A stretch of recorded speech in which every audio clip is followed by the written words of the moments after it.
You don't lose your empathy all at once. You lose it in micro percentages. Task switching until the patient becomes a checklist and you become a machine executing it. This is where your cognitive load begins. Let's be honest.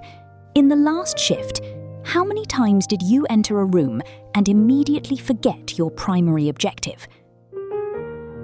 If you selected 3 or more, your baseline cognitive bandwidth is maxed out. You cannot positive think your way out of a maxed out working memory. In neurobiology, this is attentional residue, unclosed cognitive loops that drain your working memory. IOMH positive mental health training isn't about coping with delusion.